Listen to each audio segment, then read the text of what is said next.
warahmatullahi wabarakatuh. Salam dan bahagia. Berjumpa kembali dengan saya, Yeti Marianata, calon guru penggerak Angkatan 8 Kabupaten Sampang dari SMPN 1 Terjun. Kali ini izinkan saya untuk memaparkan demonstrasi kontekstual modul 3.1, yaitu tentang pengambilan keputusan berbasis nilai-nilai kebajikan sebagai seorang pemimpin. Kali ini saya akan mewawancarai dua kepala sekolah yang berbeda, yaitu dari SMPN 1 Terjun dan dari SMPS Ma'arif NU 3 Sampang. Selamat menyaksikan.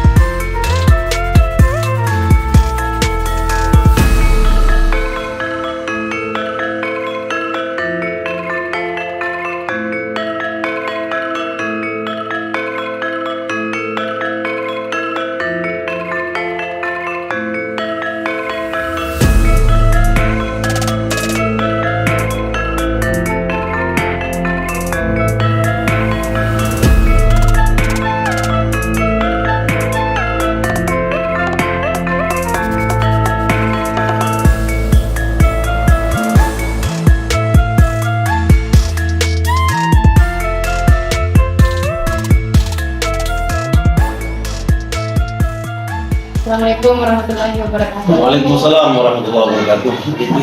Ya, selamat siang Bapak ya. Selamat siang. Ya, bagaimana kabar Bapak? Alhamdulillah sehat-sehat selalu. Semoga dia juga sehat juga ya. Alhamdulillah saya juga sehat Bapak. Oh, ya. Terima kasih ya Pak ya. Bapak pada hari ini sudah meluangkan waktunya kepada saya. Oh iya Pak, sesuai dengan permohonan saya kemarin bahwa pada hari ini saya akan mewawancarai Bapak. Ini terkait dengan tugas saya sebagai calon guru penggerak Angkatan 8 ini Pak. Nah di sini saya pada modul 3.1 yaitu pengambilan keputusan yang berbasis pada nilai-nilai kebajikan sebagai pemimpin kita. Baik Pak, bisa dimulai wawancaranya? Silakan. Oh ya, sebelumnya Bapak di sini sudah berapa tahun Pak jadi kepala SMP 1 Terjun? Saya melaksanakan tugas di SMP 1 Terjun ini per Januari 18, kurang lebih 5 tahun nih. Oh ya. Sudah 5 tahun, cukup lama ya. Iya. Setelah menjadi kepala sekolah 5 tahun ini, pada sekolah yang cukup besar ini ya Pak ya, menurut saya sangat besar. Tentunya Bapak punya pengalaman yang luar biasa di sini tentunya. Nah, di sini saya pengen belajar banyak dari pengalaman yang Bapak miliki selama jadi kepala sekolah di SMP 1 Terjun ini tentunya Pak. Kira-kira menurut Bapak setelah menjadi kepala sekolah di sini, pernahkah Bapak dihadapkan pada masalah untuk pengambilan keputusan sehingga menimbulkan dilema kepada Bapak sendiri? Iya, makasih Bu Yeti. Jadi selama saya melaksanakan tugas ini banyak persoalan-persoalan yang muncul yang perlu penyelesaian secara profesional dan harus dilakukan secara bersama-sama. Karena ini adalah lembaga milik kita bersama gitu ya. Ya. Dia salah satu contoh begini juga yang terjadi di Yeti ya. Di penerimaan siswa baru saja kita lihat semakin tahun semakin merosot. Ya. Kalau kemarin kita 120, sedangkan yang kelas 9 yang sudah keluar itu kurang lebih 160 ya, berarti 2 rombel yang keluar. Oh iya betul Pak. 6 rombel masalah. Kemudian di sini yang kelas 7 4 rombel. Ya. Persoalan ini bukan persoalan yang tidak serius, persoalan yang serius. Apakah ada dampak? Ada. Apakah muncul dilema? Ada. Toh, dilemanya ya. Apa dilemanya? Tentunya efeknya kepada jam ngajar guru. Ya kan? Ketika sudah 2 rombel hilang, maka persoalan akan muncul dari beberapa guru mata pelajaran. Ya tentunya di situ adalah faktor kekurangan jam. Iya. Gitu ya? Iya Pak ya. Ya, jadi kekurangan jam itulah muncul satu dilema yang harus kita selesaikan secara bareng-bareng. Terus Lantas keputusan yang Bapak ambil apa pada masalah kasus itu, Pak? Keputusan yang kita ambil karena ini diketahui oleh seluruh warga yang ada di sini, Dewan Guru juga komite, kita tentunya urun nembuk, terutama kepada Wakasek guru-guru. Oh ya, ya, Pak. Karena di situ kan yang berperan guru-guru Iya. dan yang bersangkutan dari guru mata pelajaran setelah dibuat satu rangkaian jadwal jam pembelajaran, tentunya yang tahu itu adalah Wakasek guru dan guru yang bersangkutan, sehingga kita bisa memastikan bahwa yang bersangkutan di sini bermasalah di jam pembelajarannya atau kurang menurut jumlah ketentuan jam maksimal pembelajaran. Iya, Ya? Pak. Itu yang terjadi. Terus kalau jumlah jam mengajar guru itu kurang, berarti guru itu harus keluar ya Pak, ngimbas gitu ya? Lah ini ya menariknya di sini, Bu Yati ya. Ini yang disebut dengan dilema seperti itu. Iya. Di satu sisi harus terpenuhi 24 jam minimal. Kalau tidak demikian, maka si guru tidak akan mendapatkan yang disebut dengan TPG, kan kasihan. Iya, betul. Jadi larinya ke kasihan. Bagaimana tindakan sebagai kepala sekolah? Semuanya saya panggil, terutama guru yang bersangkutan. Kita menyelamatkan si guru, bukan memutasikan, tidak. Oh, iya. Emang, Iya. emang ya. Jadi kita ambil satu kesimpulan, keputusan bahwa yang bersangkutan harus ngimbas di sekolah lain. Berarti guru itu ya Pak yang cari sekolah sendiri ya Pak? Tidak harus guru itu, kepala sekolah juga punya peran seperti itu. Oh, Jadi bantu kita ya, Pak, ya? kita sebagai pimpinan, sebagai orang tua harus segera menyelesaikan. Ya tentunya di situ kita harus banyak tekanan, Ya. harus banyak teman, dan harus tahu situasi dan kondisi. Sehingga kalau sudah permasalahan ini selesai, alhamdulillah kan teman-teman bisa ngajar di sini, masih di sini hanya ngimbas. Dan semuanya selamat. Tidak tindakannya kadang-kadang kita tidak sadari ada pro dan kontranya. Tapi setelah kita melaksanakan tindakan-tindakan seperti ini, penyelamatan bersama guru, kita puas betul, senang, bangga ya. Iya Pak. Dia berjalan dengan baik. Ya? Iya Pak, luar biasa Pak. Oke. Keputusan yang sangat solutif Ya. sekali ya Pak ya. Oh iya Pak, untuk yang keluar sementara ini Pak, untuk guru mata pelajaran apa saja Pak? Sementara di SMPN 1 Torju ini, Ya. mata pelajaran yang keluar satu adalah PKN, Oh BKN. kemudian matematika, Matematika. berikutnya adalah IPA kalau tidak salah ya. Oh iya Ya. Pak. Iya, Pak. Tapi alhamdulillah semuanya bisa terselesaikan dengan baik. Dan mereka juga merasa senang dan juga bisa menambah pengalaman. Iya, Dia iya, bisa membeli makanan di luar. Iya betul. Iya Pak. Oke. Oh ya, jadi begini ya Pak ya. Dalam modul yang saya pelajari itu memang ada dua jenis ya Pak ya. Dilema etika yang merupakan dilema yang dimana benar melawan benar. Ya. Sedangkan dudukan moral itu Pak merupakan kebenaran melawan kesalahan. Kesalahan. Nah, kalau menurut Pak Mawardi itu bagaimana Pak Mawardi dapat mengidentifikasi kasus yang muncul ini Pak? Mana yang merupakan dilema etika dan mana yang berupa bujukan moral Pak? Ya. Selagi persoalan itu tidak menyangkut ranah hukum, Oh iya. itu disebut dengan Bujukan moral. Oh iya iya. Ibu ya. Iya, betul. Jadi begini, selama tidak menyangkut masalah hukum, ya selagi tidak menyangkut masalah hukum, itu dinamanya dilema etika. Etika, ya. Kita selesaikan di internal sekolah ini.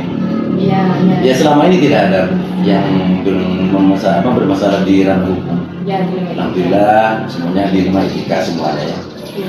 Ya dalam pengambilannya, cara pengambil keputusan seperti ini, kalau sudah muncul dilema etika ini, satu harus adanya suatu keterbukaan di antara teman-teman dan harus merasa menerima legowo sehingga persoalan itu segera yang muncul segera terselesaikan. Ini menurut saya begitu. Oh iya. Ya, jadi contohnya Bu Yati Pak saya kurang jam, jujur aja. Pak kalau saya ngajar di sana bagaimana? Iya kalau Bu Yati sudah ada kenal atau apa komunikasi dengan kepala sekolahnya monggo-monggo saja selesai. Oh iya Pak siap selesai. Iya ya. Ya. Oh berarti dalam kasus dilema etika ini ya Pak ya yang Bapak hadapi tadi ya Pak ya. Ya. Apakah Pak Mawardi akan mempertahankan guru supaya mereka tidak dimutasi gitu ya Pak ya? Iya. Dimana keputusan yang benar dan tidak melawan ke ranah hukum tentunya ya Pak ya. Ya. Iya. Jadi saya harus mempertahankan diri. Iya. Karena apapun alasannya, mereka itu adalah saudara kita. Satu kesatuan yang harus kita pertahankan keutuhannya. Selagi itu bisa diselesaikan dengan cara mengimbas, kita selesaikan mengimbas saja. Ya, saya rasa masih banyak jalan keluar untuk menyelesaikan masalah ini. Ya. Oh iya. Untuk ngambil itu berarti Bapak ya Pak masih ada faktor untuk bekerja sama dengan orang luar ya Pak? Ya, bukan hanya bekerja dengan orang luar, tetapi yang pertama Bu Yeti adalah sesama antar lembaga, komunikasi dan sama antar lembaga. Misalnya sekolah ini, sekolah itu. Iya. Kita komunikasi dengan kepala sekolahnya. Kalau memang ada peluang kita laksanakan. Kemudian kita menggunakan jalur mana? Ya jalurnya ke dinas pendidikan, minta izin ke sana. Iya. Itu ada perintah dinas pendidikan selesai kita. Iya Pak. Ya? Iya Pak. Ini ya Pak ya pengalaman yang luar biasa. Dari sini saya bisa petik dari pengalaman Bapak ini. Ya. Terima kasih banyak ya Pak ya. Oke, sami-sami ya. Makasih banyak atas luang waktunya sebelumnya Pak Ya, mudah-mudahan pengalaman ini menjadi bermanfaat di Bu Yati ya. Amin. Ya Pak. Terima kasih banyak ya Pak ya. Oke. Assalamualaikum warahmatullahi wabarakatuh. Waalaikumsalam warahmatullahi wabarakatuh.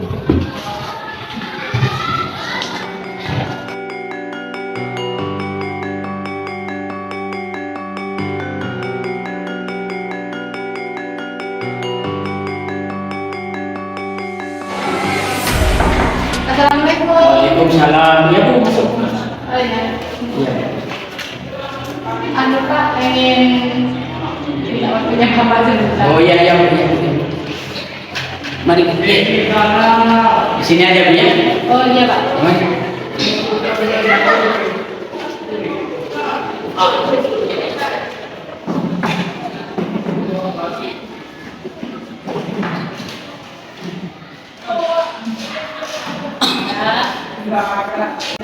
Maaf Pak ya Pak sekali lagi ya Pak ya. Maaf sudah mengganggu waktunya Bapak. Nah. Kalau di pendidikan siap. Iya Pak. Oh iya Pak. Ini Pak kan sesuai dengan kesepakatan kemarin kita ya Pak ya pada hari ini akan mengadakan wawancara. Di sini saya Pak untuk memenuhi tugas saya yaitu di Daun Penggerak Angkatan 8 Kabupaten Sampang pada modul 3.1 yaitu demonstrasi kontekstual tentang pengambilan keputusan berbasis nilai-nilai kebajikan sebagai pemimpin gitu Pak. Oh iya, Bapak di sini jadi kepala sekolah berapa tahun ya Pak ya? Hampir 12 tahun. Saya masuk sini itu 2012. 2012. Setelah 12 tahun. Berarti banyak sekali ya pengalaman yang sudah Bapak lalui di sini. Alhamdulillah sudah. Di sini ada jauh juga dari kota ya Pak ya? Pinggiran. Iya pinggiran. 12 km ya sekitar 10 kilo lah. Oh iya. Terus selama Bapak jadi kepala sekolah di sini, menurut Bapak adakah yang sesuatu kasus yang sekiranya membuat dilema pada Bapak, dilema etika mungkin, sehingga ada dua hal yang dikiranya sama-sama baik misalnya Pak, tetapi kita harus memilih di antara itu Pak. Bagaimana Pak? Ada nggak Pak? Setiap permasalahan pasti ada solusinya. Setiap pemimpin itu pasti ada suatu masalah yang dihadapi di sekolah, tapi masalah itu harus bisa diselesaikan. Permasalahan yang paling menyolok di sini itu adalah apa? Itu adalah pada waktu masuk sekolah dan pulang sekolah. Itu. Kenapa pulang sekolah, masuk sekolah? Masuk sekolah itu dalam ketentuan pemerintah itu kan jam 7 harus PBM, proses belajar mengajar harus berjalan. Tapi di sini tetap jam 7. Tapi anak-anak itu ada yang jam 7 lewat 10, jam 7 lewat 5, jam 7 lewat 4. Dengan alasan apa? Saya tanya, kadang-kadang guru itu manggil alasan apa? Membantu orang tua di sekolah, masih pulang lagi dan itu yang menjadi suatu permasalahan.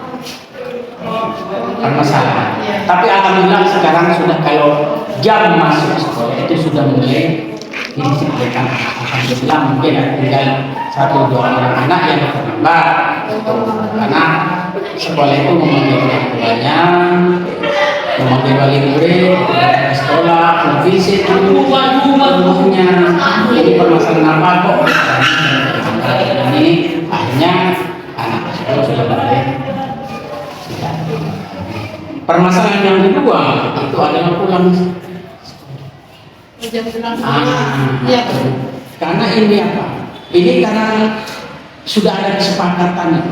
Memang dalam ketentuan pemerintah itu jam 11:30 PBM itu selesai. Tapi di sini ini 12:30 baru selesai.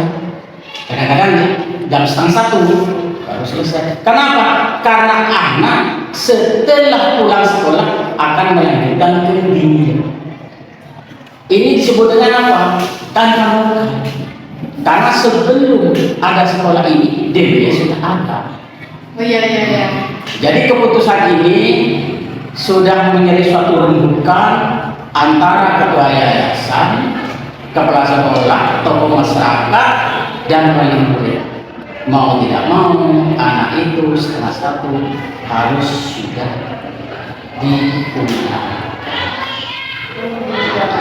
Karena ini tanah akan melanjutkan ke sekolah ini. Jadi sekolah mau tidak mau harus mengikuti ini. Karena ini sudah apa? Kan patokan, sudah keputusan bersama. Kalau ini sekolah tidak melaksanakan ini, bubar sekolah ini. Padahal itu sudah ya Pak ya, melanggar peraturan ya Pak. Apa ada tantangan saat itu Pak? Kalau melanggar aturan dianggap iya, kalau yang tidak melanggar apa? Tidak melanggar aturan dianggap iya juga. Kenapa? Karena pengawas dinas sudah tahu. Oh, berarti pengawas sudah tahu bahwa harus mengikuti tradisi yang ada di sini. Kalau kita menentang di sini, bubar sekolah di siswa enggak? Oh iya Pak. Karena apa? Seperti homeschooling itu, Bu. Anak kan 4:30. Iya. Nah, di sini juga seperti ini, tapi tidak diletakkan di satu sekolah, tapi langsung dialihkan ke dinner. Anak tetap menerima ilmu. Jadi antara pendidikan umum dan pendidikan agama itu berjalan sendiri. Jalannya sendiri. Ini umum SMP tidak dirugikan, dia juga tidak dirugikan. Sama-sama jalan. Sama-sama jalan. Ini yang kita butuhkan. Makanya komitmen ini harus kita laksanakan. Iya. Terus setelah melakukan kerjasama dengan wali murid itu ya Pak ya, terus memberitahukan ke pengawas juga ya Pak ya. Terus ke ulama juga di sini kan? Iya. Banyak pihak ya Pak yang Iya, memang kalau menentukan suatu kebijakan itu Bu, yang menyangkut masyarakat, kebaikan sekolah kita harus melibatkan setiap order yang ada di sekolah dan masyarakat. Contohnya yayasan, komunitas, termasuk guru-guru yang di sini harus dilibatkan. Kita mencari solusi. Pernah saya masuk pertama kali di sini, saya menerapkan sistem yang aturan dan pemerintah. Saya jam 12:30, jam 1:30 tidak saya pulangkan. Orang tua itu merasa, betul. Iya Pak. Sampai dia melapor ke yayasan, saya dipanggil dan dicap saya ini seperti apa? Akan merusak pendidikan dulu. Saya dicap, Oh kamu berarti akan merusak pendidikan dia. Saya enggak percaya. Berarti sampai Pak langsung berarti. Pernah saya itu sama wali ini. Pernah. Saya ditata ada sedang 4 orang. Dari situ ya Pak ya, terus Bapak ambil langkah seperti tadi, ambil kebijakan seperti itu. Akhirnya Pak wali itu mengatakan lebih enak saya tidak mensekolahkan di SMP Pak Dudung daripada anak saya tidak sekolah di Bumi. Itu jawabannya. Itu dia. Akhirnya yaitu yang keputusan tetap kita menggunakan apa jadwalnya dia jam berapa, SMP jam berapa, jadi setelah pulang langsung masuk. Tapi di sini saya lihat 99% itu anak siswa di sini melanjutkan ke tidur. Tidak ambil lagi, dia mandi, sholat langsung berangkat. Sudah saya survei anak ini setelah pulang dari setelah SMP melanjutkan ke saya tanyakan tidak, karena di sini banyak pendidikan ini yang menyebar di sini sekitar. Syukur alhamdulillah saya. Anak itu tidak terputus lah. Langkah itu gimana Pak? Apakah ada perkembangan? Alhamdulillah Bu. Setelah pertama saya masuk kelas 1 19, ada lah 2-nya 12, lah 3-nya, anggaplah sekitar nggak sampai 50 siswa, nggak sampai 50. Tapi sekarang sudah alhamdulillah hampir 100 siswa. Ini ada peningkatan. Ya memang harus seperti itu. Harus ada kerjasama. Kalau sekolah ini maju, harus ada kerjasama dengan masyarakat sekitar. Berarti semakin banyak yang minat masuk ke sini anaknya ya Pak ya. Alhamdulillah berarti ada kemajuan. Wah hebat banget tuh Pak. Saya bisa menimba ilmu dari Bapak ini. Ya itu tantangan kalau menjadi suatu pemimpin kepala sekolah maupun guru yang ada di pelosok itu tantangan. Dilemanya di situ Kita ya. harus tahu bagaimana karakter masyarakat yang ada. Kita tidak boleh harus langsung rumah mana kita akan terbentuk sendiri. Iya. Betul Pak. Sungguh ilmu yang sangat luar biasa yang saya dapat sudah hari Bukan ilmu, pengalaman. Iya. Ilmu ini seperti ini tidak ada di buku. Harus pengalaman. Iya betul. Pengalaman. Jadi pengalaman begini, seperti ini saya harus begini. Makanya kata-kata ada guru yang baik. Pengalaman betul. Pengalaman itu adalah guru yang terbaik. Oh, iya. Lain itu kalau pemberi di kota sudah tidak terlalu masalah kalau di kota. Oh iya. Kalau di pelosok seperti ini ya. Meskipun siswanya dipulangkan setengah 2 dan sampai masalah. Kalau sini jangan coba setengah 2 goyang, belum rasa. Iya Pak, itu seperti yang Bapak alami gitu. Iya Pak, iya. Alhamdulillah Bapak. Nah, apa cerita Bapak ini maksud yang Bapak ceritakan tentang dilema pengambilan keputusan yang Bapak ambil ini, saya rasa membuat tambahan ilmu buat saya Pak. Terima kasih banyak. Yang terpenting buat ibu sebagai calon pemimpin, kalau mengambil suatu keputusan yang menyangkut orang banyak harus melibatkan sebagai struktur yang ada, termasuk tokoh masyarakat. Jangan mentang-mentang kita pemimpin kita menggunakan otoriter atau penting nggak bisa. Oh iya. Karena calon guru penggerak itu adalah calon pemimpin. Amin, amin. Ya, jadi harus melibatkan berapa orang atau masyarakat sekitarnya ulama jadi untuk mengambil suatu keputusan. Iya, Pak. Ya. Terima kasih banyak ya Bapak atas bantuannya. Benar Pak. Berterima kasih banyak karena segala yang telah Bapak sampaikan saya bisa menimba ilmu beneran ini Pak. Sama-sama Bu. Terima kasih banyak. Sukses Bu ya. Sukses Bu. Ya Pak, saya akan selalu Sukses. Amin, amin. Saya akan selalu bergerak dan menggerakkan. Terima kasih banyak. Assalamualaikum warahmatullahi wabarakatuh.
Demikianlah pemaparan demonstrasi kontekstual yang bisa saya sajikan sebagai pemahaman saya dalam mempelajari modul 3.1, yaitu pengambilan keputusan yang berbasis pada nilai-nilai kebajikan sebagai seorang pemimpin. Semoga bermanfaat bagi kita semua sebagai seorang pendidik. Semoga selalu tergerak, bergerak, dan menggerakkan. Wassalamualaikum warahmatullahi wabarakatuh.